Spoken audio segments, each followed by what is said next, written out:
Billionaire, humiliated, black single-father janitor. But what he did in seconds changed her life forever. The crystal chandelier cast dancing shadows across the marble floor of the Grandview Medical Center's executive wing.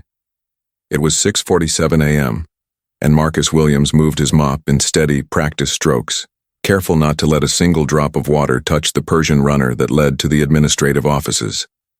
He had been doing this for 3 years. Same floor, same time, same invisible existence. Marcus was 42 years old, though the lines around his eyes made him look older. His navy blue janitor's uniform was spotless, pressed with care the night before, while his 7-year-old daughter, Lily, did her homework at their small kitchen table. The name tag pinned crookedly to his chest read simply, Marcus, Maintenance. That morning, he had woken at 4:30 a.m., prepared Lily's lunch, braided her hair into 2 careful plaits, and walked her 3 blocks to his sister's apartment before catching 2 buses to reach the hospital. This was his life. Predictable, humble, dignified in its own quiet way. The elevator chimed. Marcus didn't look up. He had learned long ago that eye contact with the executives who worked on this floor often led to complaints. The janitor made me uncomfortable. He was staring. Better to become part of the wallpaper, part of the furniture. The sharp click of designer heels echoed through the hallway. Victoria Ashford Price stepped out of the private elevator, her phone pressed to her ear, her voice carrying that particular tone of someone accustomed to immediate obedience. At 53, she was the hospital's largest private donor, a venture capitalist worth over $2 billion, and a woman who had never heard the word no without consequences. "I don't care what the board thinks," she snapped into her phone. "If they want my money, they'll approve the new wing with my family's name on it. Not dedicated to, not in honor of, my name. Victoria Ashford Price Cardiac Center, period." Marcus shifted slightly, moving his mop bucket closer to the wall to give her room to pass. She didn't pass. Before we continue this incredible story, subscribe to our channel and leave a like. Your support helps us share more stories of hope, dignity, and second chances. Victoria stopped abruptly, her Louboutin heel landing directly in a small puddle Marcus had just created while wringing out his mop. "Are you kidding me?" Her voice cut through the quiet morning like a blade. Marcus looked up, startled. "I'm so sorry, ma'am. I'll clean that immediately. Do you have any idea how much these shoes cost?" Victoria lifted her foot, examining the barely visible water spot with the horror of someone who had just stepped in sewage. "More than you make in a month, I guarantee you that." "I apologize, ma'am. Let you what? Ruin them further with that filthy rag?" She stepped back, her eyes scanning him from head to toe with unconcealed disgust. "What's your name?" "Marcus Williams, ma'am." "Well, Marcus Williams, do you know who I am?" "Yes, ma'am, Mrs. Ashford Price." "That's right, and do you know what happens when people like you inconvenience people like me?" The hallway suddenly felt smaller. Marcus's grip tightened on the mop handle. "It was an accident, ma'am. I truly apologize." Victoria's laugh was cold. "An accident?" "Of course it was. Everything is always an accident with your kind, isn't it? Too lazy to pay attention, too incompetent to do even the simplest job properly." Something flickered in Marcus's eyes. Pain, perhaps, or recognition of a wound that had been opened many times before. "I assure you, ma'am, I take my work very seriously." "Your work?" Victoria interrupted, her voice dripping with contempt. "Pushing a mop around is hardly work. It's what people do when they have no other options. No education, no ambition, no value to society." The words hung in the air like poison. Marcus stood very still. His jaw tightened almost imperceptibly, but his voice remained steady. "I have a daughter to support, ma'am. This job provides for her. That gives it value to me." "A daughter?" Victoria's expression shifted into something even uglier. Pity mixed with judgment. "Let me guess. Single father? Baby mama ran off? And now you're raising another child who will probably end up exactly where you are, mopping floors and making excuses." Marcus's hands trembled, not with anger, but with the tremendous effort of restraint. He had learned long ago that men who looked like him couldn't afford anger, especially not toward women who looked like her. "My daughter," he said quietly, each word measured, "is the smartest, kindest person I know, and she will be whatever she wants to be." How touching. Victoria checked her watch, a diamond-encrusted Patek Philippe. "Now, are you going to stand here wasting my time with your sob story, or are you going to move out of my way?" Marcus stepped aside, pressing himself against the wall. But Victoria wasn't finished. She pulled out her phone, snapping a photo of him standing there with his mop and bucket. "I'm sending this to hospital administration. Someone needs to teach the help about appropriate workplace behavior. You don't block executive pathways, you don't make messes in high traffic areas, and you certainly don't talk back to donors. I'll be speaking with Director Morrison personally. I expect you'll be looking for a new job by the end of the day." She walked past him, her perfume, something expensive and overpowering, lingering in the air like a final insult. Marcus stood frozen, watching her disappear into the administrative suite. The hallway was silent again except for the quiet drip of water from his mop back into the bucket. His phone vibrated, a text from his sister. "Lily wants to know if you're still coming to her school play tonight. She's been practicing her lines all morning. She's so excited." Marcus stared at the message, then at the closed door of the administrative suite, then at his reflection in the polished marble floor. He took a deep breath, then another. Then he did something he hadn't done in 3 years of working at Grandview Medical Center. He set down his mop, walked to the administrative suite door and knocked. Victoria's assistant, a young woman named Jennifer, opened it with an irritated expression. "The cleaning staff uses the service entrance. I need to speak with Mrs. Ashford Price," Marcus said calmly. "It will only take a moment. She's in a meeting. Tell her Marcus Williams would like 1 minute of her time. Please." Something in his voice, perhaps its absolute calm, perhaps its quiet authority, made Jennifer pause. She disappeared into the office. 30 seconds later, Victoria appeared at the door, her expression a mixture of disbelief and rage. "You have got to be joking. I'm calling security. I wanted to give you something," Marcus interrupted, reaching into his pocket. Victoria took an instinctive step back, her hand moving toward her phone. Marcus pulled out a small worn photograph and held it out to her. "What is this?" Victoria demanded, not taking it. "It's my daughter, Lily. She's 7. She has leukemia." The words fell like stones into deep water. Victoria's hand froze. "She was diagnosed 18 months ago," Marcus continued, his voice steady despite the tears now gathering in his eyes. "We've been coming to this hospital 3 times a week for treatments. The doctors here, they saved her life. They're still saving it." Victoria stared at the photograph, a small black girl with beautiful braids grinning at the camera despite the hospital bracelet visible on her thin wrist. "I work here because the employee health insurance covers her treatments," Marcus said. "Without this job, we'd be drowning in medical debt.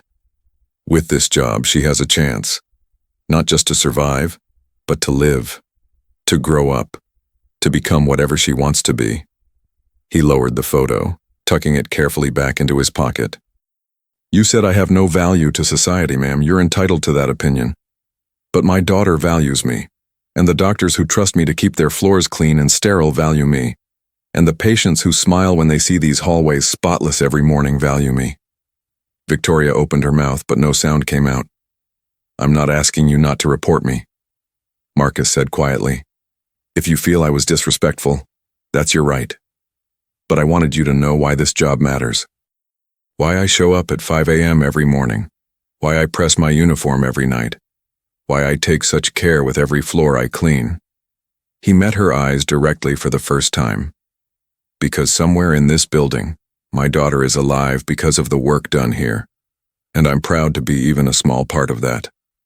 Marcus turned and walked back to his mop and bucket, leaving Victoria Ashford Price standing in the doorway, the photograph of a smiling 7-year-old girl burned into her mind.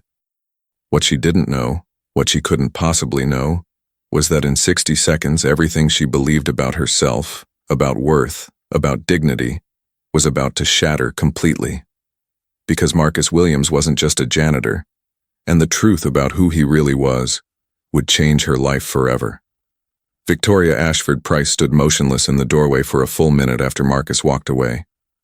The photograph of the little girl with braids replayed in her mind like a film she couldn't pause. She closed the door slowly and returned to her desk, but the stack of contracts waiting for her signature suddenly seemed irrelevant. Through the window, she could see Marcus in the hallway, back to his methodical work, mopping the same section of floor with the same careful attention. Mrs. Ashford Price? Jennifer, her assistant, appeared at the door. Director Morrison is here for your 7:30 meeting. Victoria blinked, pulled from her thoughts. Send him in. Gerald Morrison was a thin man in his early 60s, with wire-rimmed glasses and the perpetually nervous energy of someone who spent his life managing other people's expectations. As Chief Operating Director of Grandview Medical Center, he had mastered the delicate balance of appeasing wealthy donors while keeping the hospital running. Victoria, wonderful to see you, he began, settling into the chair across from her desk. I've reviewed your proposal for the cardiac wing and I think we can... Tell me about Marcus Williams. Victoria interrupted. Morrison blinked. I'm sorry? Marcus Williams. Janitor. Works this floor. What do you know about him? Morrison's expression shifted to confusion, then concern. Has there been an incident? Because if one of our maintenance staff has caused any... Just tell me what you know. Morrison pulled out his phone, typing quickly. Let's see. Marcus Williams. Employed here for 3 years. Custodial services, night shift primarily, but he requested day hours about 18 months ago. Perfect attendance record. No complaints. Actually, he scrolled further. He's been commended twice by the nursing staff for going above and beyond. Once for helping a confused elderly patient find her way back to her room. Another time for staying late to help sanitize a wing during a flu outbreak. Family? Victoria asked. Single father. One daughter, age 7. She's a patient here, actually. Pediatric oncology. Victoria's throat tightened. What else? Morrison looked uncomfortable. Victoria, I'm not sure what you're looking for. His background, education, where he came from. That information would be in HR files. I'd need authorization to... You're the COO, authorize yourself. 10 minutes later, Morrison returned with a folder, his expression noticeably different. Softer, almost sad. You should read this yourself, he said quietly, handing it to her. Victoria opened the file. The standard employment form stared back at her. Name, address, emergency contact, but it was the education section that made her pause. Education, Bachelor of Science, Johns Hopkins University, summa cum laude, Doctor of Medicine, Harvard Medical School Residency, Cardiothoracic Surgery, Massachusetts General Hospital Fellowship, Pediatric Cardiac Surgery, Stanford University Medical Center. Victoria looked up sharply. This is a mistake. It's not, Morrison said quietly. I made the same assumption. I called HR to verify. It's all true. A cardiac surgeon is working as a janitor in this hospital? Morrison sat down heavily. I made some calls, spoke to someone who knew him at Mass General. The story is, it's tragic, Victoria. He pulled out another document, a newspaper clipping from 4 years ago. Renowned surgeon loses medical license after refusing to leave daughter's bedside during emergency surgery. Victoria read in silence. The article detailed how Dr. Marcus Williams, one of the most promising pediatric cardiac surgeons in the country, had been scheduled to perform an emergency surgery on a 7-year-old patient, but his own daughter, Lily, had been rushed to the ER that same night with complications from her leukemia treatment. Marcus had refused to leave her side. The hospital had found another surgeon. The operation was successful, but the medical board had been unforgiving. Abandoning a scheduled surgery, even with justification, even with a replacement found, violated protocols. There were hearings, appeals, character witnesses. Nothing mattered. His license was suspended, then revoked. His career, over in an instant. His reputation, destroyed. His marriage, already strained by Lily's diagnosis, crumbled. His wife left, unable to cope with the financial and emotional devastation. Marcus was left with nothing but his daughter and a mountain of medical debt. He applied here under his real credentials, Morrison continued. Our former COO recognized his name, knew what happened. We couldn't hire him as a doctor, obviously. But we needed custodial staff, and the position came with full medical benefits. Morrison's voice grew quieter. He accepted immediately. Didn't negotiate. Didn't ask for special treatment. Just asked when he could start, and whether the insurance would cover his daughter's treatments. Victoria set down the file with trembling hands. Why didn't anyone tell me this? Why would we? You're a donor, not involved in staffing decisions. And Marcus specifically requested that his background remain private. He didn't want sympathy. He just wanted to work and save his daughter. Victoria stood abruptly, walking to the window. Below, in the hospital courtyard, she could see families coming and going, parents holding children's hands, elderly couples supporting each other. The whole messy, beautiful, complicated tapestry of human life. What I said to him this morning, she whispered. What I called him.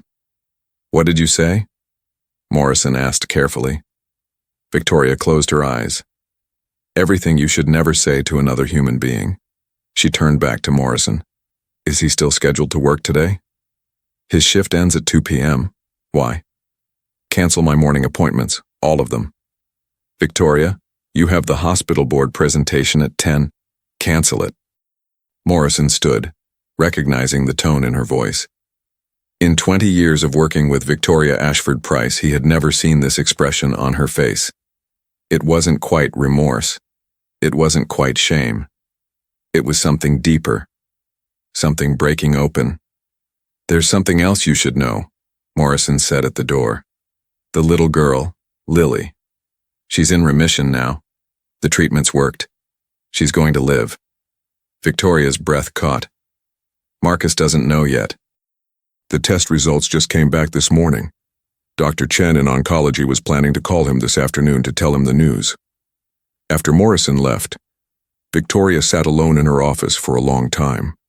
The contracts on her desk, the emails demanding her attention, the constant stream of people wanting her money, her influence, her name on buildings, all of it felt suddenly, crushingly hollow. She thought about her own daughter, Caroline, 28 years old, living in Paris, estranged for the past 6 years. They had fought over something Victoria couldn't even remember now. Pride, probably. Control. The same things Victoria fought about with everyone. When was the last time Caroline had called? When was the last time Victoria had called her? She picked up her phone, scrolling through her contacts until she found the number she rarely used. Her finger hovered over it. Then she set the phone down. Not yet. First, she needed to do something else. At 11:47 a.m., Marcus was cleaning the third-floor patient recovery wing when his supervisor, Mr. Davis, found him. Marcus, you need to come with me. Marcus's heart sank. This was it. Victoria had made good on her threat. Mr. Davis, if this is about this morning, just come with me, please. They rode the elevator in silence. But instead of going to HR or the administrative offices, they went to the executive wing. To the same hallway Marcus had been mopping that morning. Victoria Ashford Price was waiting there. Marcus stopped, his body tensing instinctively. Mr. Davis, could you give us a moment? Victoria asked. Davis looked between them uncertainly, then nodded and stepped back into the elevator. They were alone. Victoria stood very straight, her hands clasped in front of her like a schoolgirl about to recite a difficult lesson. Dr. Williams, she began. Marcus flinched as if struck. Please don't call me that. Why not? It's who you are. It's who I was. No. Victoria's voice was firm. It's who you are. What you do for a living doesn't change that. Marcus shook his head. Mrs. Ashford Price, I appreciate whatever this is, but I really need to get back to work. I read your file. Marcus went very still. I know what happened, Victoria continued. I know about your license, about your daughter, about the choice you made. Then you know I broke the rules, Marcus said flatly. I abandoned my patient. You stayed with your dying child. She wasn't dying. I thought she was, but she wasn't. And meanwhile, another child needed me, and I wasn't there. Another surgeon performed the operation successfully. That doesn't matter. I took an oath. Victoria took a step closer. So did I, actually. Not the Hippocratic Oath, but my own version. When I built my first company, I promised myself I would never forget where I came from. Never forget what it felt like to be powerless, invisible, dismissed. She laughed bitterly. Clearly, I broke that oath a long time ago. Marcus studied her warily, unsure where this was going. This morning, Victoria said, her voice beginning to shake, I said unforgivable things to you. I judged you. I demeaned you. I reduced your entire existence to a stereotype based on nothing but the color of your skin and the job you were doing. Marcus said nothing. I called you worthless. I mocked your daughter. I threatened your livelihood. Tears were forming in Victoria's eyes now, though she fought them. And you responded with grace, with dignity, with a truth that should have shattered me on the spot. She reached into her purse and pulled out a check, holding it out to him. Marcus looked at it, then at her, confusion crossing his face. $5 million, Victoria said. Made out to you. Enough to pay off every medical bill. Enough to give Lily everything she needs. Enough to... No, Marcus said quietly. Victoria blinked. I'm sorry? I don't want your money. But I need to provide for my daughter myself. Marcus interrupted, his voice gentle but firm. Not with guilt money, not with charity from someone who insulted us both this morning. Victoria's hand fell to her side, the check still clutched in her fingers. Then what can I do? How can I possibly make this right? Marcus looked at her for a long moment. Then he said something that would change everything. Tell me why you were so angry this morning. Not about the shoe, about something else, something deeper. Victoria's carefully composed expression cracked. What? I've been cleaning floors for 3 years, Marcus said. I've seen a lot of people, and I've learned to recognize pain when I see it. You weren't angry about a water spot, Mrs. Ashford Price. You were angry about something else entirely. And just like that, the carefully constructed walls Victoria had built around herself for 5 decades began to crumble. Before we continue this incredible story, subscribe to our channel and leave a like. Your support helps us share more stories of hope, dignity, and second chances. Victoria Ashford Price had not cried in public in 30 years. Not at her father's funeral. Not when her company went public. Not even during her divorce, which had been splashed across every business magazine in the country. But now, standing in the executive hallway of Grandview Medical Center, facing a janitor who saw through her with the precision of a surgeon's scalpel, she felt the first tear slide down her carefully made-up cheek. You don't know anything about me, she whispered, but there was no conviction in her voice. You're right, Marcus said gently. I don't. But I know pain when I see it. And I know anger that's really just fear in disguise. Victoria's hands were shaking. She clutched her purse tighter as if it could anchor her to the person she had been that morning, the person she had been for decades. My daughter won't speak to me. The words came out in a rush, surprising even Victoria herself. Caroline. She's 28, lives in Paris. We haven't spoken in 6 years. Marcus waited, saying nothing, giving her space. She called me controlling, manipulative. Said I tried to buy her love instead of earning it. Said I valued money more than people. Victoria's voice cracked. She said I was incapable of real human connection. The hallway was silent except for the distant hum of medical equipment and muffled voices from behind closed doors. 6 years ago, she was getting married. To a man I didn't approve of. Not wealthy enough, not ambitious enough, not good enough for my daughter. Victoria laughed bitterly. So I did what I always do. I tried to control the situation. I offered him money to leave her. $500,000 to disappear. Marcus's expression didn't change, but something flickered in his eyes. He told her everything. Caroline called me the night before her wedding. she said. Victoria's voice dropped to a whisper. She said I was a monster. That I destroyed everything I touched. That she never wanted to see me again. Did she marry him? Marcus asked quietly. No, she called off the wedding, moved to Paris alone, started a new life. Without him, without me, without anyone. Victoria wiped her eyes roughly. I sent letters, emails, birthday cards, all returned unopened. I tried to visit her twice. She refused to see me.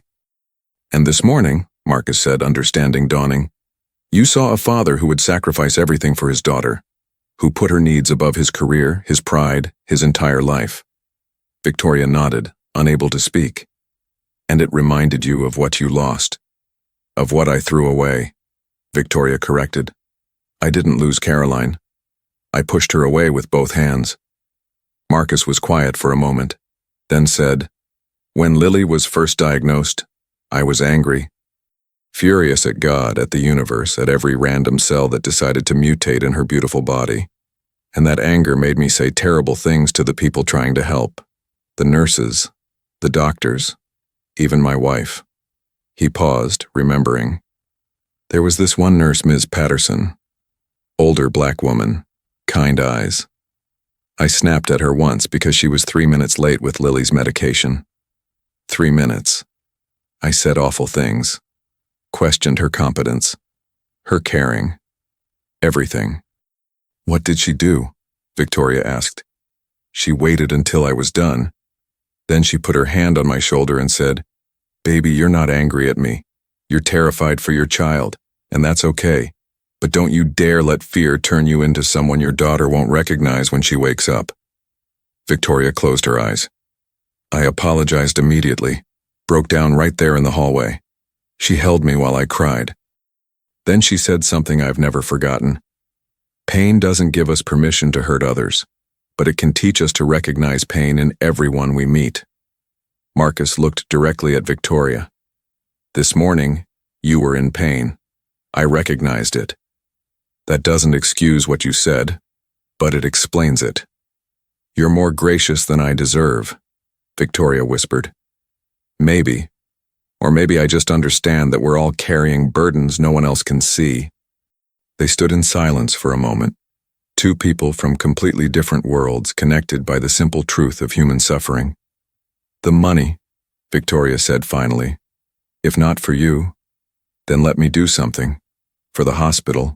For other families like yours. Marcus considered this. There's a family on the pediatric floor, the Johnsons. Their son needs a bone marrow transplant, but their insurance won't cover the full cost. They're trying to raise money through bake sales and crowdfunding. Consider it done, Victoria said immediately. And the Martinez family. Their daughter needs specialized equipment that's not covered. They're driving 3 hours each way to a clinic that has it. I'll take care of it. And Mrs. Chen, the elderly woman on the 4th floor. She's here alone. Her children live across the country and can't afford to fly in to see her. She's scared. Victoria pulled out her phone. I'll arrange for her family to be here by tonight. Marcus nodded slowly. That's a start. A start? Victoria looked up. What else? Stop putting your name on buildings and start learning the names of the people who work in them. The words were said kindly, but they landed like a physical blow. Victoria looked down at her expensive shoes, at the floor Marcus had mopped so carefully that morning, at the reflection of herself she barely recognized. I don't know how to be different, she admitted. I've been this person for so long.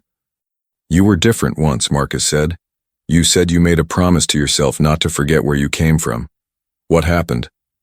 Victoria thought back, decades disappearing like smoke. I grew up poor, not struggling, poor. Food stamps, donated clothes, eviction notices. My mother worked 3 jobs and still couldn't keep the lights on. That must have been hard. It was humiliating.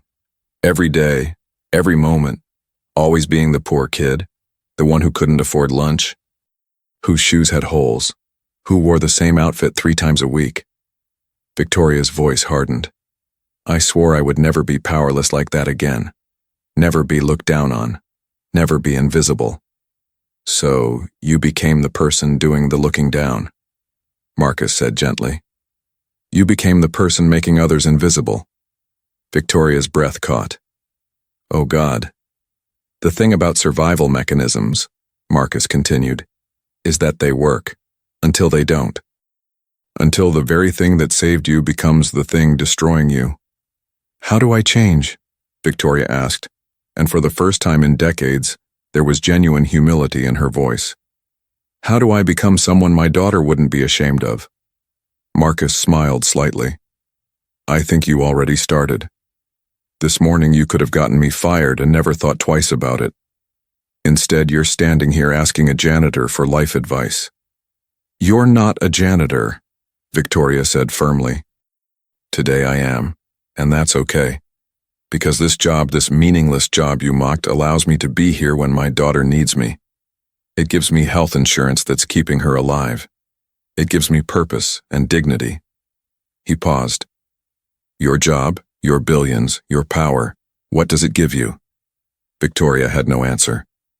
Mrs. Ashford Price. A voice called from down the hallway. Jennifer, her assistant, was rushing toward them, phone in hand. I've been looking everywhere for you. The board meeting, you missed it. They're furious. And you have 17 urgent messages, including one from the mayor's office about the charity gala tonight. Cancel it, Victoria said. Jennifer stopped short. I'm sorry? Cancel the gala. Cancel everything for today. But you're the guest of honor. Then they'll have to honor someone else. Victoria turned to Marcus. What time does your daughter get out of school? Marcus looked confused. 3:30. Why? Because I'd like to meet her, if that's okay with you. Marcus hesitated, protective instinct rising. Mrs. Ashford Price. Victoria. Please, just Victoria. Victoria, Marcus corrected carefully. I appreciate what's happening here. I do. But Lily has been through a lot. I don't want her to be some kind of redemption project for you. Neither do I, Victoria said honestly. But she's going to live. She's in remission. Did you know that? Marcus froze. What? The test results came back this morning. Dr. Chen was going to call you this afternoon. She's going to live, Marcus. Your daughter is going to live. For the second time that day, Marcus Williams, trained surgeon and father who had faced every nightmare a parent could face, felt tears streaming down his face. She's going to live, he repeated, his voice breaking. She's going to live. Victoria found herself reaching out, not thinking, just responding to another human being's joy. Marcus gripped her hand like a lifeline, and for a moment, Billionaire and Janitor, black and white, they were just two parents who understood what it meant to fear losing a child. I want to meet her, Victoria said again, because I want to tell her that her father is the bravest, most honorable man I've ever met, and I want to apologize for what I said about her. Marcus wiped his eyes, nodding slowly. Okay, but on one condition. Anything. You call your daughter first. Tonight. Before you meet Lily. Victoria pulled back slightly. Marcus, you said you wanted to change. You said you wanted to be someone Caroline wouldn't be ashamed of. Well, start by being brave enough to hear her voice. Even if she hangs up. Even if she's angry. Even if it hurts. Victoria's hands trembled. What if she won't forgive me? What if she will? Marcus countered. You won't know until you try. And Lily, she asks me all the time why her mother doesn't visit anymore. Why she doesn't call. I tell her that sometimes grown-ups get scared and make mistakes. He looked at Victoria meaningfully. But I also tell her that it's never too late to be brave. Never too late to say I'm sorry. Never too late to try again. Victoria stood very still, feeling the weight of 6 years of silence, of pride, of fear. I'll call her, she whispered. Today.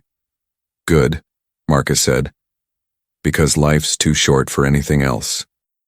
And the people we love deserve our courage, not our excuses.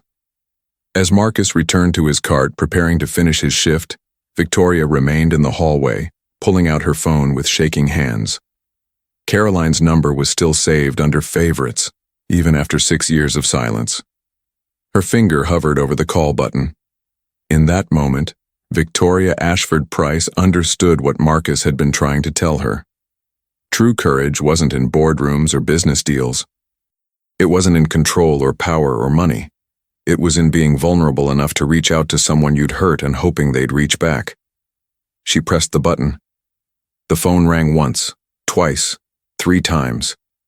Then a voice she hadn't heard in 6 years, a voice that sounded so much older now, answered with a single word, "Mom." And Victoria began to cry. Before we continue this incredible story, subscribe to our channel and leave a like. Your support helps us share more stories of hope, dignity, and second chances. The conversation lasted 7 minutes. Victoria stood in that hallway, phone pressed to her ear, tears streaming down her face as Caroline's voice, cautious at first, then breaking, then angry, then sad, then something like hopeful, filled the space that had been empty for 6 years. "I didn't think you'd ever call," Caroline said. "I didn't think you'd answer," Victoria replied. There were no easy fixes. No magic words that could erase 6 years of silence. But there was something, a beginning. Caroline agreed to think about meeting. Maybe next month. Maybe in Paris. Maybe neutral ground. "I can't promise I'm ready to forgive you, Mom," Caroline said before hanging up. "But I'm willing to listen." "That's more than I deserve," Victoria whispered. "Thank you." When the call ended, Victoria stood motionless, staring at her phone as if it had transformed into something sacred. Marcus had finished his section of the hallway and was preparing to move to the next floor. "How did it go?" he asked gently. Victoria looked up, her makeup ruined, her carefully constructed image shattered. She answered. She actually answered. "That's a start. She's willing to meet. Maybe. Eventually." Victoria laughed through her tears. "I have a chance. After all this time, I have a chance." Marcus smiled. "Then don't waste it." "I won't."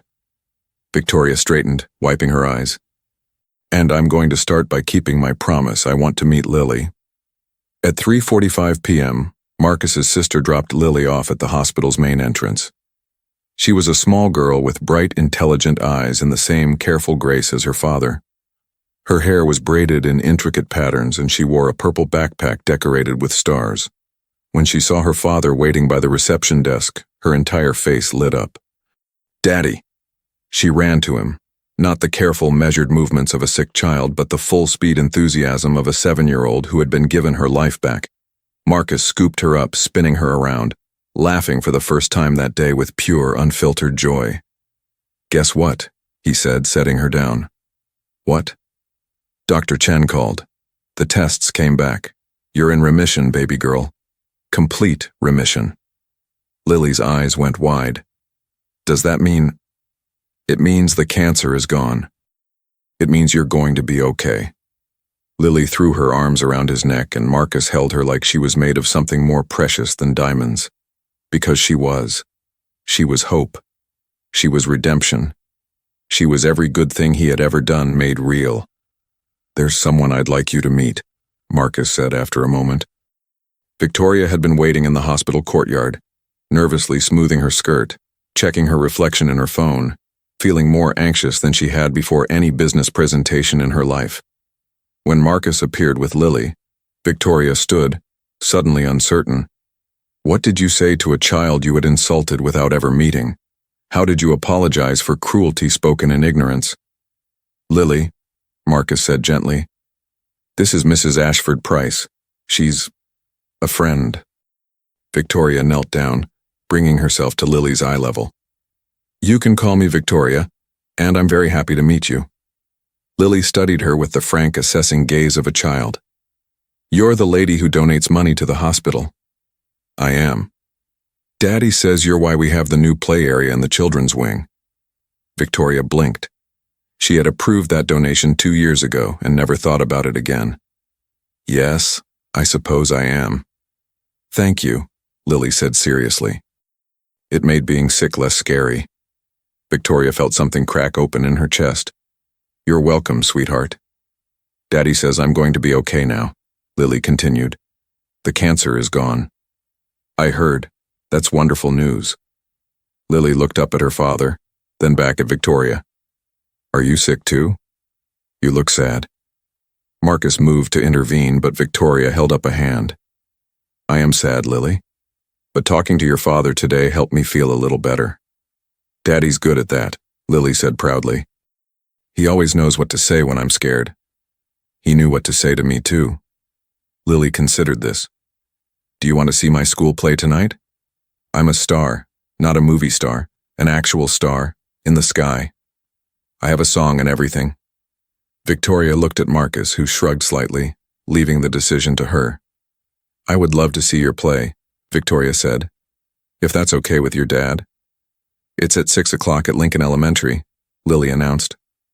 "You have to get there early to get a good seat." That evening, Victoria Ashford Price did something she hadn't done in perhaps 30 years. She attended a public elementary school play. She sat in the back of the auditorium on a folding metal chair, surrounded by parents with phones ready to record every moment, grandparents with homemade signs, siblings squirming impatiently. No one recognized her. No one cared who she was. She was just another person in the audience waiting to watch children perform. The play was exactly what you'd expect from a group of 7-year-olds. Lines forgotten, props falling over. One child waving enthusiastically at her parents in the middle of her scene. It was chaotic and imperfect and absolutely beautiful. When Lily appeared, dressed in a yellow costume covered in glitter, standing on a small platform to represent a star in the night sky, Victoria found herself leaning forward. Lily's song was simple. Something about shining bright and lighting the way for people who were lost. Her voice was small but clear, and she sang with the absolute conviction of a child who believed every word. Victoria watched Marcus in the front row, phone raised, recording every second, his face radiating pure pride and love. This man who had sacrificed everything, who had lost his career, his marriage, his entire life as he knew it, who now worked a job many would consider beneath him, and did it with dignity and grace. And he had done it all for the small girl singing on that stage. When the play ended, parents rushed forward with flowers and congratulations. Victoria hung back, uncertain of her place in this world of normalcy and family and simple joy. But Lily spotted her and waved. "Victoria, did you see me?" Victoria made her way through the crowd. "I did. You were wonderful. Did you like my song?" "I loved it. You have a beautiful voice." Lily beamed, then suddenly wrapped her arms around Victoria's waist in an impulsive hug. Victoria froze, startled, then slowly, carefully, hugged her back. Over Lily's head she met Marcus's eyes. He nodded slightly, a gesture of approval, of forgiveness, of recognition that change was possible. "Thank you for coming," Lily said, pulling back. "It means a lot when people show up." Out of the mouths of children, Victoria thought, come the truths adults spend their lives avoiding. "It means a lot to me that you invited me," Victoria said honestly. As the crowd began to disperse, Marcus approached. "There's a diner around the corner. Nothing fancy, but they make good milkshakes. Would you like to join us?" Victoria looked at her phone. 17 missed calls, 43 emails.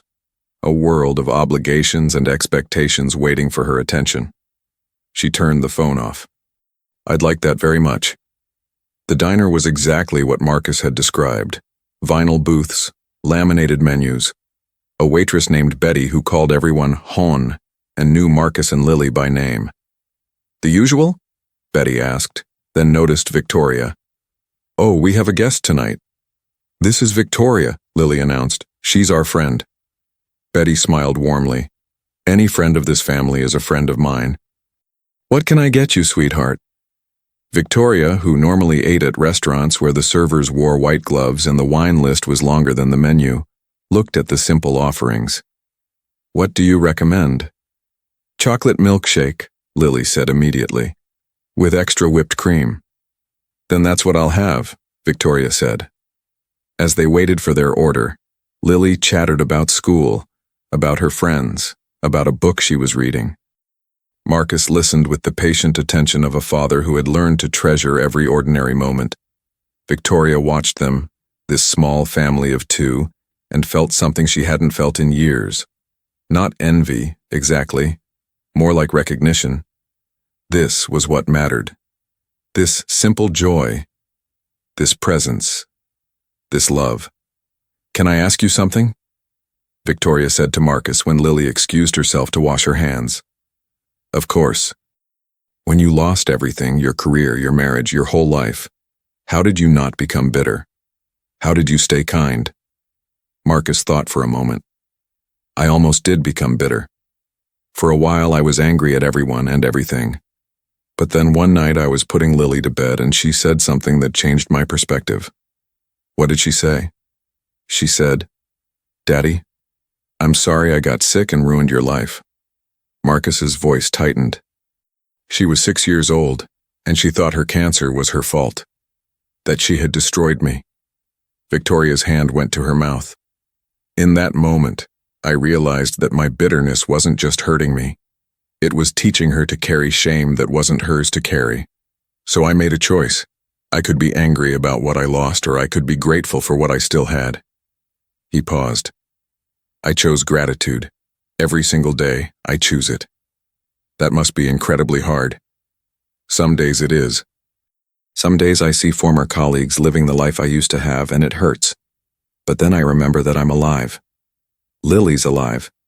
We have food, shelter, health insurance. We have each other. Marcus smiled. That's more than a lot of people have. Betty arrived with 3 enormous milkshakes, each topped with a mountain of whipped cream and a cherry. Lily returned and gasped with delight.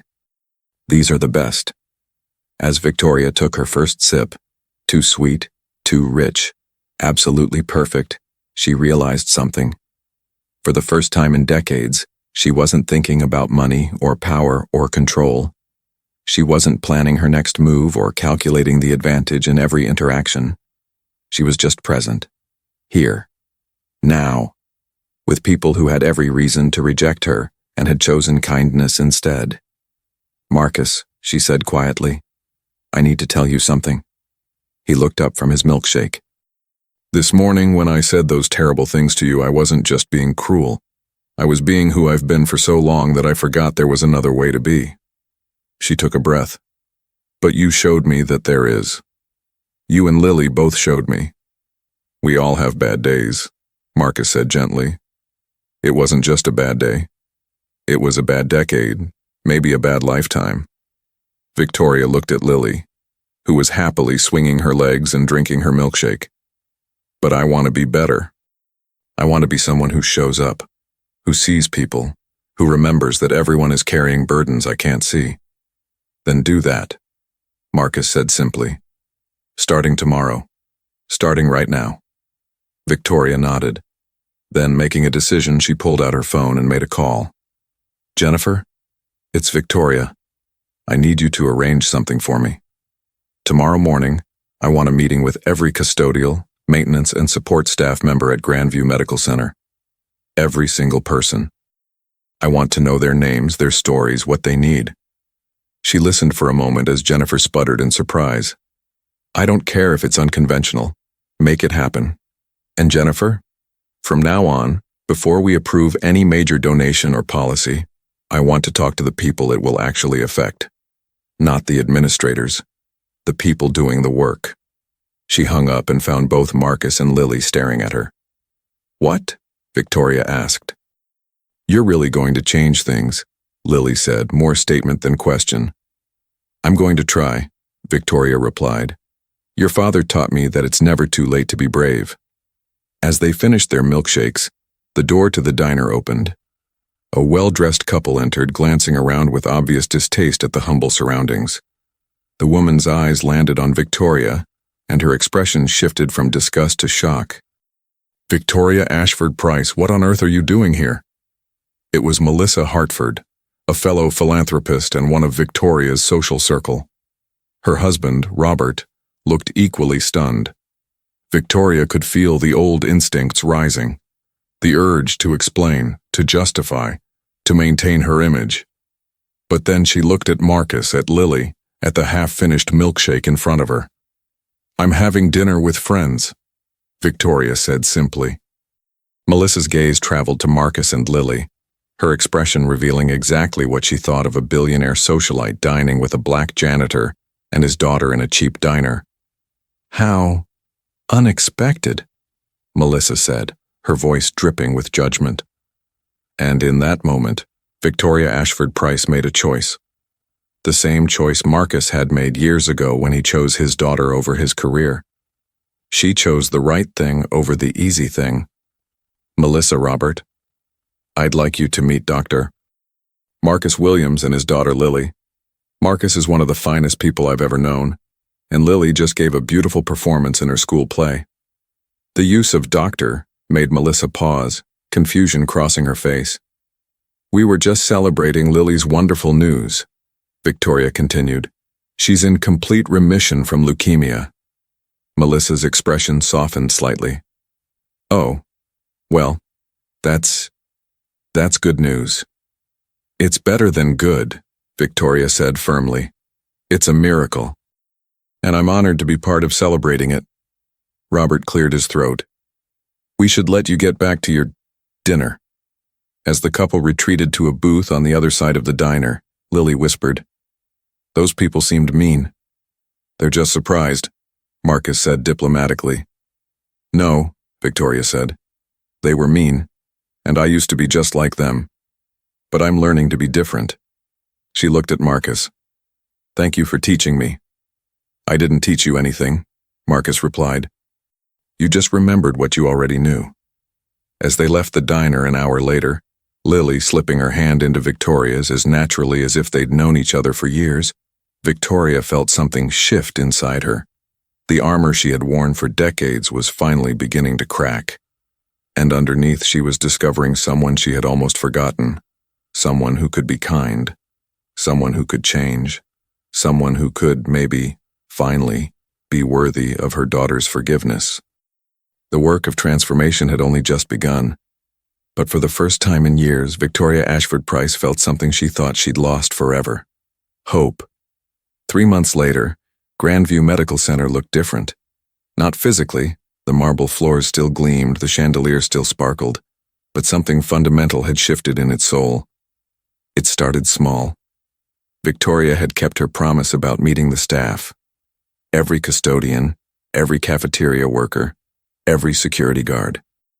She learned their names, their stories, their struggles and dreams.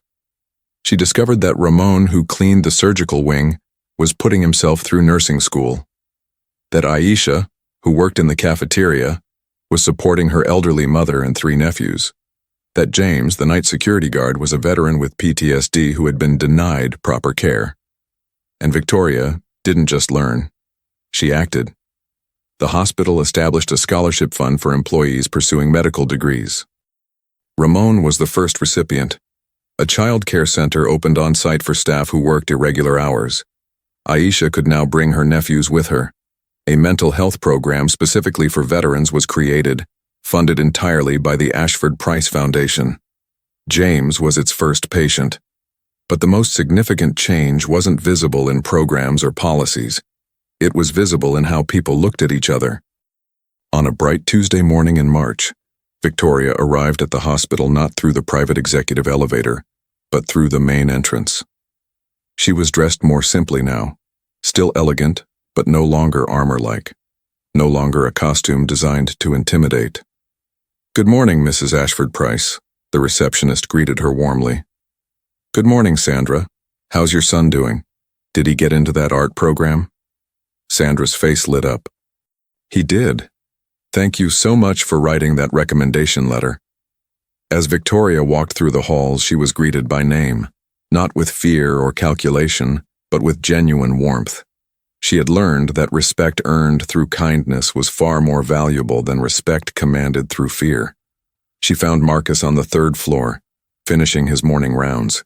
He was training a new custodial worker, a young man who looked nervous and overwhelmed. "The key is consistency," Marcus was explaining patiently. Same pattern every day. That way you never miss a spot and you develop muscle memory.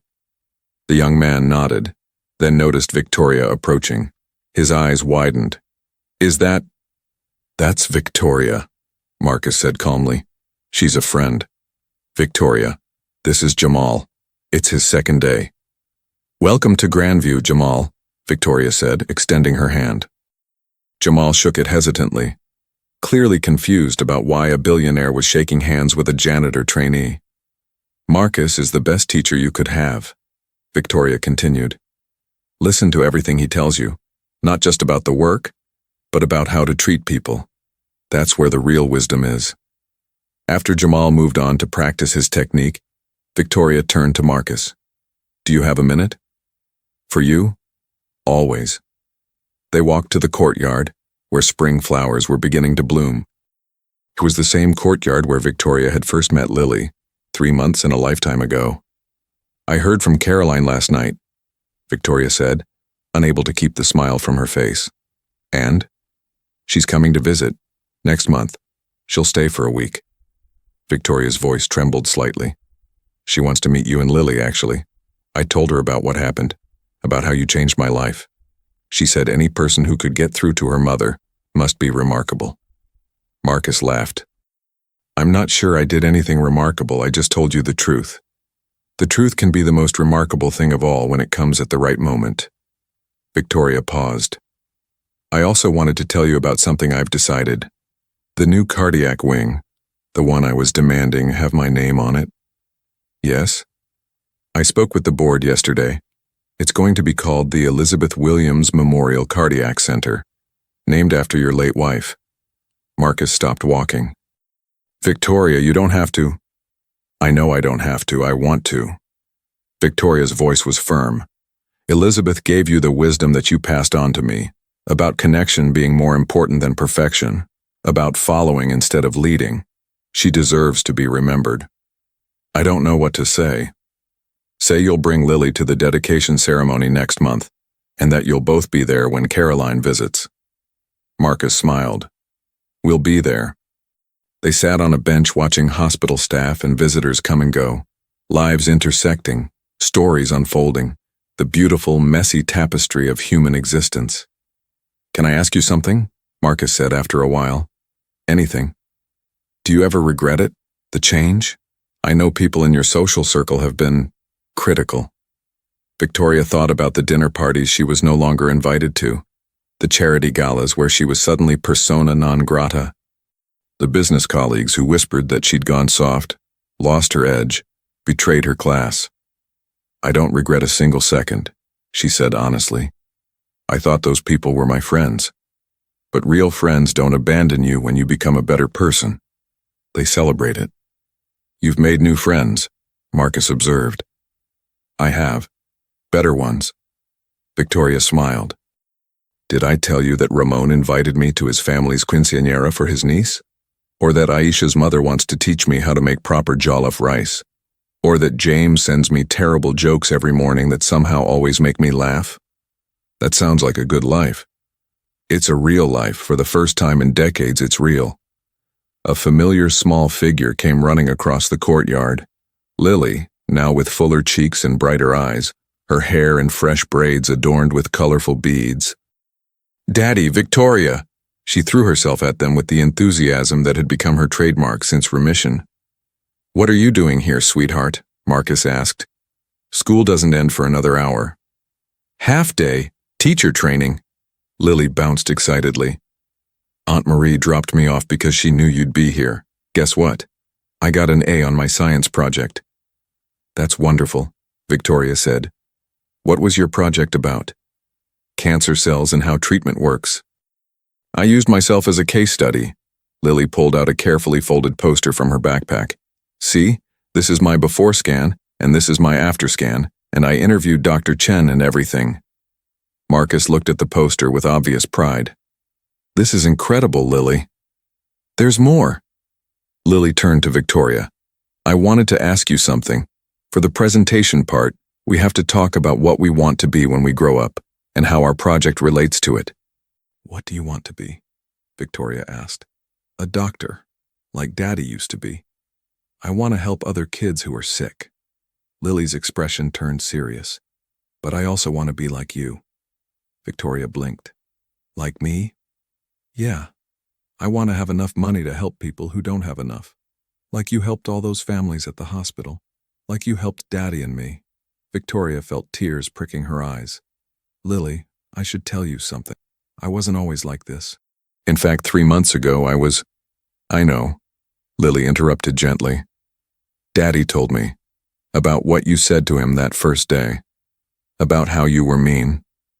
Victoria looked at Marcus, who shrugged apologetically. She asked why we were suddenly friends. I believe in honesty. Are you mad that I know? Lily asked, concerned. No, sweetheart. I'm not mad. Victoria knelt down to Lily's level. But I'm curious. If you know I said terrible things to your father, why would you want to be like me? Lily thought about this seriously. Because everybody makes mistakes. That's what makes us human. But not everybody fixes their mistakes. You did. You said you were sorry, and then you became better. That's what I want to be. Someone who can always become better. Out of the mouths of children, Victoria thought again. Such simple wisdom, such profound truth. You're already better than I ever was at your age, Victoria said softly. Better than I was at any age, really. But I'm honored that you think I'm worth emulating. Can you come to my presentation? Lily asked hopefully. It's next Friday at 2 p.m. Victoria pulled out her phone, looking at her calendar. It was full as always. A board meeting, a conference call with investors in Tokyo, a lunch with the mayor. She started canceling appointments. I'll be there, she said. Front row. The following Friday, Victoria sat in an elementary school classroom decorated with children's artwork and inspirational posters. She was surrounded by parents in work clothes who had taken time off from their jobs, grandparents with cameras ready, younger siblings coloring quietly in the back. When Lily stood up to present, she spoke with confidence and clarity that belied her 7 years. She explained cancer in terms simple enough for her classmates to understand, but detailed enough to show real comprehension. She showed her scans. She talked about treatment. She thanked her doctors by name. And then she said something that made the entire room go silent. I learned that being sick doesn't make you weak. Fighting to get better makes you strong. And I learned that the people who helped me weren't just doctors and nurses. They were people like my daddy, who cleaned the floors so germs wouldn't make us sicker, and people like Victoria, who paid for medicine for kids whose parents couldn't afford it. Lily looked directly at Victoria. I used to think important people were the ones with big offices and fancy clothes, but now I know that important people are the ones who show up when you need them, who care more about doing right than about being right, who can say, I'm sorry, and mean it. She paused, then added, when I grow up, I want to be that kind of important. The classroom erupted in applause. Victoria was crying openly, not caring who saw. Marcus, sitting beside her, squeezed her hand. After the presentation, as parents mingled and children celebrated, a woman approached Victoria. She was in her mid-30s, wearing scrubs, her hair pulled back in a practical ponytail. Mrs. Ashford Price? I'm Dr. Sarah Chen. I treated Lily. Victoria recognized the name. Dr. Chen, I've wanted to meet you. Thank you for saving that little girl's life. Dr. Chen smiled. I was just doing my job. But I wanted to tell you something. The changes you've made at Grandview, they're having ripple effects beyond what you probably realize. What do you mean? 2 other hospitals in the city have started similar programs. Employee scholarships, family support services, mental health initiatives. They saw what you did and wanted to replicate it. Dr. Chen's expression grew serious. For years, hospitals have talked about patient-centered care. But you reminded us that we also need staff-centered institutions. Because when we take care of the people who take care of patients, everyone benefits. I can't take credit for that, Victoria said. Marcus was the one who opened my eyes. Maybe. But you were the one who acted. That takes courage. As Dr. Chen walked away, Marcus appeared with Lily, who was clutching a certificate for her presentation. Ready for our celebration dinner? Marcus asked. Actually, Victoria said, I have a surprise, if you'll both come with me. They drove to an address in a quiet residential neighborhood. It was a modest but beautiful house with a small yard and a porch swing. What is this? Marcus asked as they pulled up. It's yours, Victoria said simply. If you want it. Marcus stared. Victoria, we've talked about this. I don't want your charity. It's not charity. It's a gift. From someone who has far more than she needs to someone who deserves far more than he has. Victoria turned to face him. You taught me that money isn't the measure of a person's worth. But money can be a tool to help good people build good lives. Please, let me do this. Daddy, it has a porch swing. Lily was already out of the car, running toward the house. Marcus sat in silence, emotions warring across his face. I can't accept this, he finally said. Why not? Because I'm not your redemption project. I'm not the way you earn forgiveness or prove you've changed. Victoria nodded slowly. You're right. You're not. But Lily is a little girl who deserves stability, who deserves a yard to play in, who deserves a home that's hers. She pulled out the deed which was made out not to Marcus, but to Lily Williams. This isn't for you, Victoria said softly. It's for her. Her medical bills are paid, but she still needs a childhood. She still needs a home. Will you deny her that because of your pride? Marcus looked at Lily, who was peering through the windows, her face pressed against the glass. That's fighting dirty, he said, but there was no anger in his voice. I learned from the best, Victoria replied with a small smile. Marcus got out of the car, walking slowly to the house. Lily grabbed his hand, pulling him up the porch steps. Victoria followed, producing a key. Inside, the house was furnished simply but completely, a kitchen with new appliances, a living room with comfortable furniture, 3 bedrooms, one with a small desk perfect for a surgeon-turned-janitor who might someday find his way back to medicine, one with a bed covered in a purple comforter for a little girl who loved stars, and one guest room, waiting. Who's the 3rd bedroom for? Marcus asked. For Caroline, Victoria said. When she visits next month. I hoped, maybe we could all have dinner together here. In a real home. Not a restaurant or a hospital cafeteria. Somewhere that feels like family. Marcus walked through the rooms, touching the walls as if to confirm they were real. When he returned to the living room, tears were streaming down his face. I don't deserve this, he whispered. Yes, Victoria said firmly. You do. You deserve this and so much more. Lily ran to her father, wrapping her arms around his waist. Can we stay, Daddy, please? Marcus knelt down, holding his daughter. Yes, baby, we can stay. That evening, as they ate pizza on the floor of their new living room, because some traditions were worth keeping, Marcus's phone rang. He glanced at the screen and froze. What is it? Victoria asked. It's Dr. Peterson, from the State Medical Board. Marcus's hand shook slightly. I haven't heard from them in years.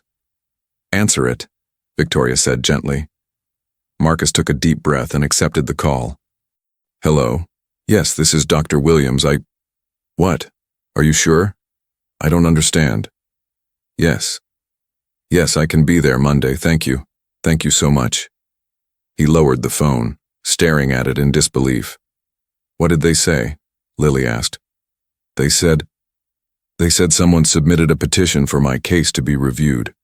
They said there's been an outpouring of support from former patients, colleagues, even hospital administrators across the country. They want to discuss reinstating my license. He looked at Victoria, realization dawning. You did this. I made some calls, Victoria admitted. But the support is real. I just helped people remember what they already knew. That you're an exceptional doctor who made an impossible choice. That you deserve a second chance. I don't know if I can go back, Marcus said quietly. After everything, you don't have to decide now, Victoria said. Just go to the meeting. Hear what they have to say. The rest will come in time. Will you come with me? Marcus asked. To the meeting? If you want me there, I'll be there. Lily looked between them. Does this mean Daddy might be a doctor again? Maybe, sweetheart, Marcus said. Maybe. That's good, Lily said seriously, because you're the best doctor I know. Other kids should get to have you help them too. 1 month later, Victoria stood in the arrival area of JFK Airport, more nervous than she had been in years. More nervous than any business deal or board presentation had ever made her, because Caroline was coming home. When Caroline emerged from the customs area, Victoria barely recognized her. She had her mother's height, but softer edges. Her hair was longer. She looked older, wiser, sad. They stood 3 feet apart, 2 women separated by years of hurt and silence. Hi, Mom, Caroline said finally. Hi, baby, Victoria replied, her voice breaking on the last word. They met in the middle, holding each other carefully at first, then tighter, then with the desperation of 2 people who had lost too much time and refused to lose any more. I'm sorry, Victoria whispered into her daughter's hair. I'm so sorry for everything, for trying to control you, for putting money before love, for being the mother you needed me to be instead of the mother I was. I'm sorry too, Caroline said, for cutting you off completely, for not giving you a chance to explain, for being so angry that I couldn't see that you were trying in your own broken way to protect me. They pulled back, both crying, both smiling. I brought someone to meet you, Victoria said. Marcus and Lily were waiting by the baggage claim. When Caroline saw them, her expression shifted to surprise, then understanding. You must be the famous Dr. Williams and Lily, Caroline said, wiping her eyes. Just Marcus, he said, extending his hand. And yes, this is Lily. My mom told me about you, about what you taught her. Caroline looked at her mother. Thank you for not giving up on her, for showing her that change was possible. Your mother did the hard work herself, Marcus said. I just asked the right questions at the right time. And now look at her, Caroline said wonderingly. She's actually happy. I can see it in her face, in her eyes. She's really happy. I am, Victoria confirmed. For the first time in longer than I can remember, I'm genuinely happy. Because I have you back. Because I have real friends. Because I finally understand what actually matters. That evening, they all gathered at Marcus and Lily's new house for dinner. It was chaotic and loud and perfect. Lily showed Caroline her room, her science project, her collection of star-themed items. Caroline talked about Paris, about her work at a small art gallery, about the life she had built. And Victoria, sitting at the head of the table, looked around at this impossible family she had somehow found, and felt complete.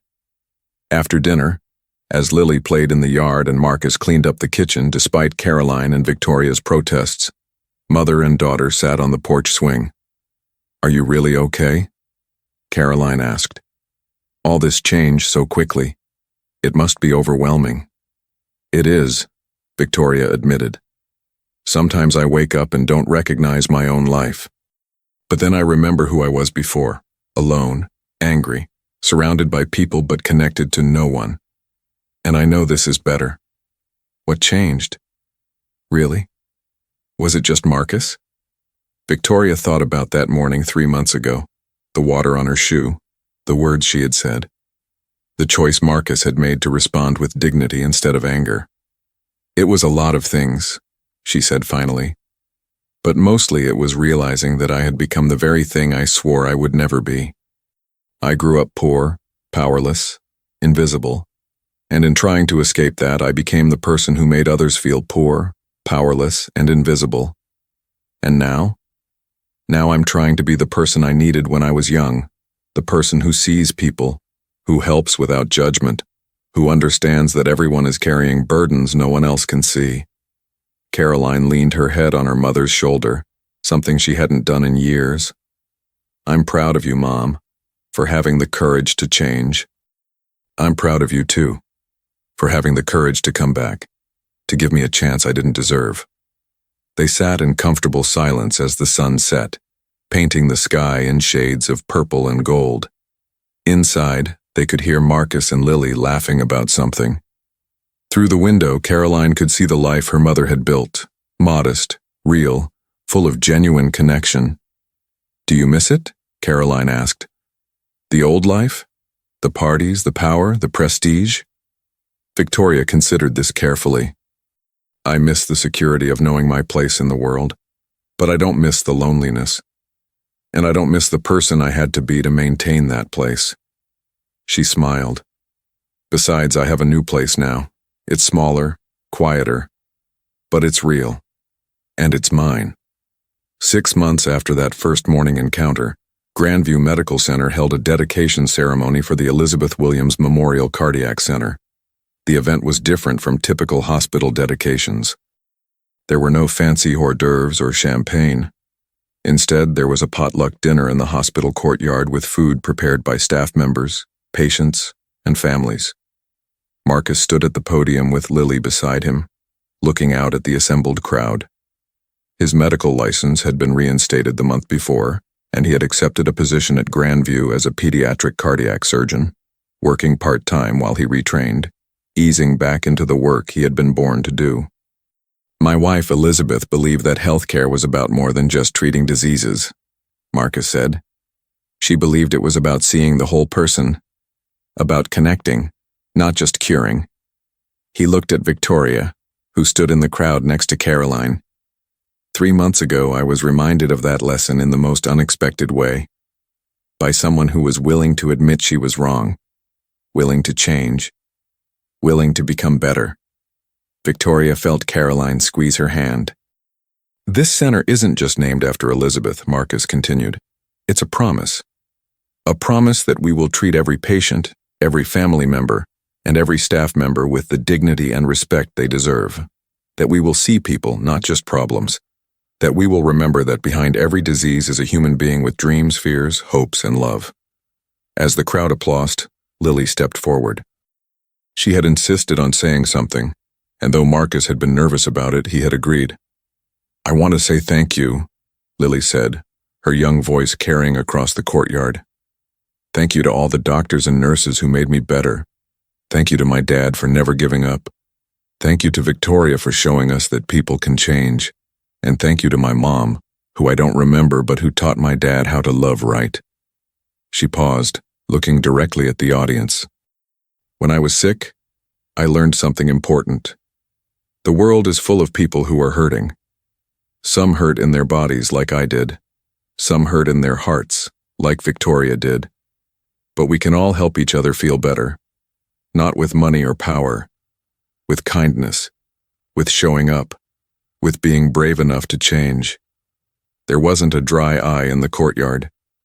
After the ceremony, as people mingled and celebrated, Marcus found Victoria standing alone by the fountain. "Quite a day," she said. "Quite a 6 months," Marcus replied. They stood in comfortable silence watching the celebration. Caroline was talking animatedly with Dr. Chen about art galleries. Lily was showing a group of children from the pediatric ward the special carved plaque with her mother's name on it. "Do you ever think about that morning?" Victoria asked. "When I said those terrible things to you?" "Sometimes." "Do you ever wish you had just walked away?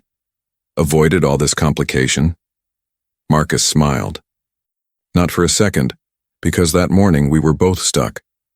You in your anger and control, me in my grief and humility. And somehow by crashing into each other, we both broke free." "I like that," Victoria said, "breaking free together." "Besides," Marcus added, "you introduced me to the best chocolate milkshakes in the city. That alone was worth it." Victoria laughed, the sound genuine and light. "Fair point. Can I tell you something?" Marcus said, his tone growing more serious. "Always. When I lost my license, when everything fell apart, I thought my life was over. I thought I had failed at everything that mattered. But now, looking back, I realized that losing everything was the only way I could find what actually mattered." He gestured to the crowd. "I wouldn't have this community. I wouldn't have learned humility. I wouldn't have had the courage to speak truth to power that morning when you needed to hear it. And Lily wouldn't have learned that her father's worth isn't in his job title. Victoria nodded slowly. I understand that now. Sometimes we have to lose our way to find our way. And sometimes, Marcus added, we need other people to help us find it. You needed me, but I needed you too. I needed to remember that I had wisdom to offer, that my experiences mattered, that I was more than just a janitor, even when I was just a janitor. You were never just anything, Victoria said firmly. Neither were you. You were just lost, but you found your way home. As the sun set over the hospital, casting long shadows across the courtyard, Victoria felt a peace she had never known. She had lost her old life, the parties, the prestige, the power that had defined her for so long. But she had gained something infinitely more valuable. She had gained her humanity back. She had gained her daughter back. She had gained friends who valued her for who she was, not what she could give them. And she had gained the understanding that true worth wasn't measured in billions but in moments, in showing up, in saying sorry, in being brave enough to change. 1 year later, Victoria Ashford Price stood in front of a conference room full of CEOs and philanthropists at a major medical fundraising summit. She had been invited to speak about hospital charitable giving. I want to tell you about the day I became a better person, she began. It started with me humiliating a janitor who had done nothing wrong. It started with me being cruel, judgmental, and every ugly thing that power and privilege can make us. The room went silent. That janitor's name is Dr. Marcus Williams, and he taught me something that no business school, no mentor, no amount of success had ever taught me. That how we treat people when we have all the power reveals everything about who we actually are. She clicked to the next slide, showing a photo of Marcus and Lily at the dedication ceremony. I could stand here and tell you about charitable tax benefits, about naming rights and donor recognition, about all the transactional reasons to give, but instead I want to talk about transformation. Over the next 30 minutes, Victoria told the story, not sparing herself, not softening her mistakes. She told them about the water on her shoe, the terrible things she had said, and the grace Marcus had shown. She told them about Lily's photograph, about the conversation that changed her life, about learning to see people instead of positions. The question I want you to ask yourselves, she concluded, is not, how much should I give? But, how can I give in a way that honors the humanity of everyone involved? Because charity without dignity isn't charity. It's just another form of control. The room erupted in applause, but Victoria barely heard it, because in the back of the room she saw Marcus, Caroline, and Lily standing together smiling. After the speech, several CEOs approached her with questions, but Victoria excused herself and walked to her family because that's what they had become, her family of choice. What are you all doing here? She asked, delighted. We heard you were speaking, Caroline said. Thought we'd come support you. You were really brave up there, Lily said, telling everyone about your mistakes. Your father taught me that the bravest thing we can do is tell the truth, Victoria said, ruffling Lily's hair. Even when it makes us look bad. Especially when it makes us look bad, Marcus corrected gently. As they left the conference center together, a young man in an expensive suit approached nervously. Excuse me, Mrs. Ashford Price. My name is David Chen. I'm a CEO of a tech company. What you said in there, it really affected me. How so? Victoria asked. I have an employee. His name is Miguel. He's a custodian in our building. And yesterday he trailed off, shame coloring his face. I said some things to him that I shouldn't have, about his worth, about his place, things that reminded me of what you described. David looked at Marcus. Are you the janitor from the story, Dr. Williams? Marcus nodded. How did you find the grace to forgive her? David asked. Marcus was quiet for a moment. I recognized her pain, and I chose to respond to that instead of her cruelty. But more importantly, she chose to change. Forgiveness isn't about excusing bad behavior. It's about giving people space to become better. David nodded slowly. I need to apologize to Miguel. Really apologize. Not just words, but actions. Then do it, Victoria said. Today. Right now. Before pride has time to talk you out of it. As David walked away, pulling out his phone, Caroline smiled at her mother. You're paying it forward. Trying to, Victoria said. Every day I'm trying to. That evening, the four of them had dinner at their favorite diner, Betty's place, where everybody knew their names and nobody cared about money or status or any of the things that used to define Victoria's world. As they ate chocolate milkshakes and talked about everything and nothing, Victoria looked around the table at these people who had transformed her life simply by refusing to let her cruelty define them. Marcus, who had shown her that dignity wasn't something you wore but something you lived. Lily, who had taught her that children see the truth adults try to hide. Caroline, who had given her the greatest gift of all, a second chance to be a mother. And Betty, wiping down the counter nearby, who always saved them the best booth and never charged them for extra whipped cream.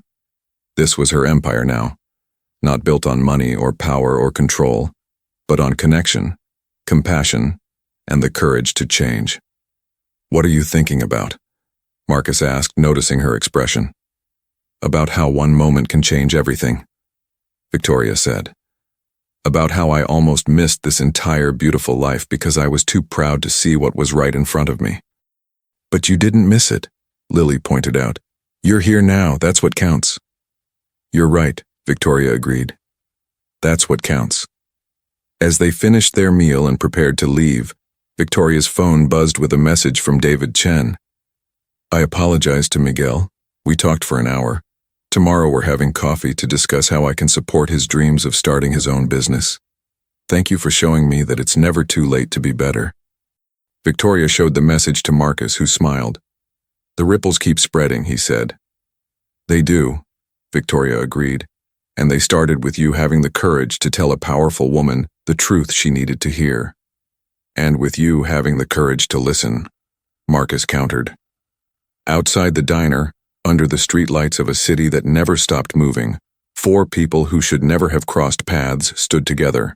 A former billionaire who had learned humility. A janitor turned doctor who had taught her. A daughter who had found her way home.